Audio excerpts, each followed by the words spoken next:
मानुष तन अनमोल है, मिले न दूजी बार। पाता फल जो गिर पड़ा तो बहुर न लागे डार। मानुष तन चोला झन करी हो गरबा।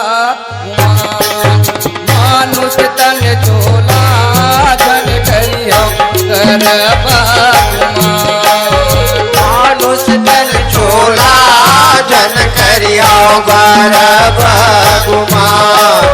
मानुष तन चोला झन करी हो गरबा गुमान। मानुष तन चोला झन करी हो गरबा गुमान। मानुष तन चोला रे झन करी हो गरबा गुमान। मानुष तन चोला झन करी हो गरबा गुमान। मानुष तन चोला झन करी हो गरबा गुमान। झन करी हो गरबा गुमान। मानुष तन चोला झन करी हो गरबा गुमान। मानुष तन चोला रे झन करी हो गरबा झन करी हो गरबा गुमान। मानुष तन चोला झन करी हो गरबा गुमान। मानुष तन चोला झन करी हो गरबा गुमान।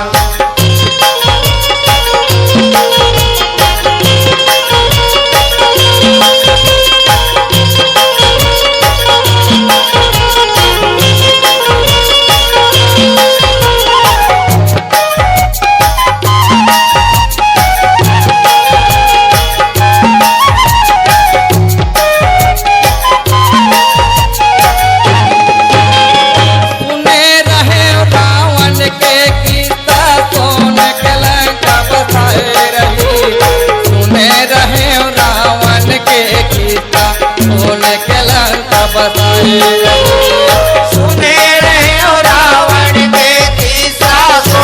के लंका बसाए रही। सुने रहे हो रावण के किस्सा, सोने के लंका बसाए रही।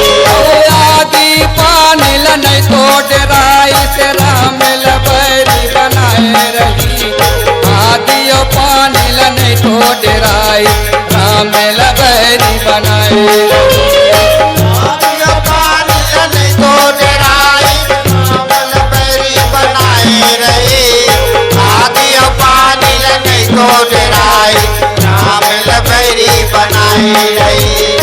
अपने तेल माय अपने भुजा के, अपने तेल माय अपने भुजा के हो गए चिकन रात।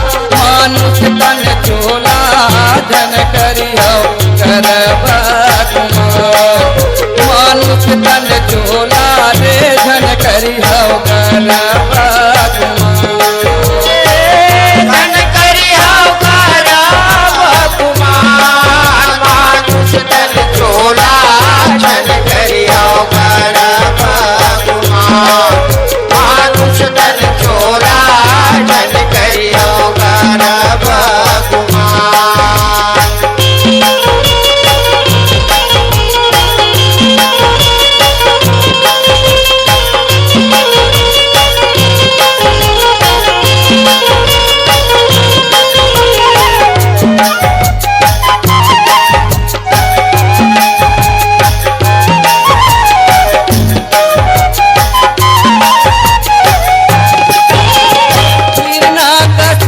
तपला करके पाई समर वरदान। हिरणा कश्यप तपला करके पाई समर वरदान। हिरणा कश्यप तपला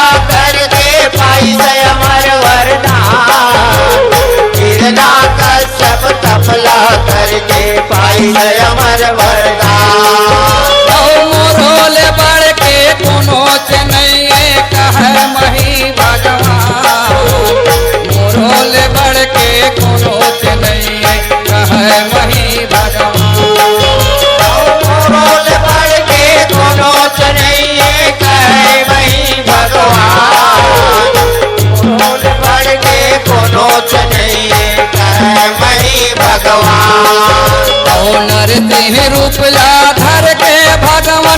सिंह रुपया धर के भगवान हरली से वो कर प्राण मानुष तन चोला धन करी हो कर भगवान मानुष तन चोला रे धन करी हो कर भगवान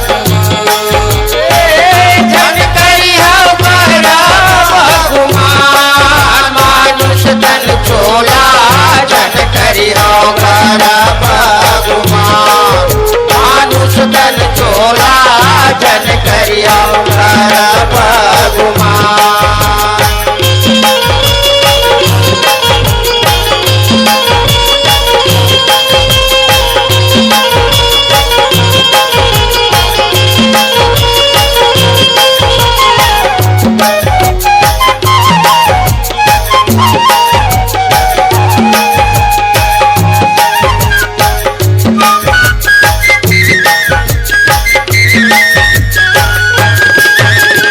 सतयुग महारी चंद राजा सपनल सही बनाए रही सतयुग महारी चंद राजा सपनल सही बनाए रही सतयुग महारी चंद राजा सपनल सत बनाए रही सतयुग महारी चंद राजा सपनल सही बनाए रही राज पाठला दान मदे के तीनों प्राणी बेचाए रही राज पाठला दान मदे के तीनों प्राणी बेचाए रही राज पाठला दान मदे के तीनों प्राणी बेचाए रही राज पाठला दान मदे के तीनों प्राणी बेचाए रही सतला देख के देवता कहते सतला देख के देवता कहते ले ले राजपाट मानुष तन चोला धन करी हो मानुष तन चोला रे धन करी हो धन करी हो कर भगवान मानुष धन चोला धन करी हो कर भगवान मानुष धन चोला धन करी हो कर भगवान धन करी हो भगवान मानुष तन चोला धन करी हो भगवान मानुष तन चोला रे धन करी हो भगवान धन करी हो कर भगवान मानुष धन चोला धन करी हो कर भगवान मानुष धन चोला धन करी हो कर भगवान मानुष धन चोला धन करी हो कर भगवान मानुष धन चोला धन करी हो कर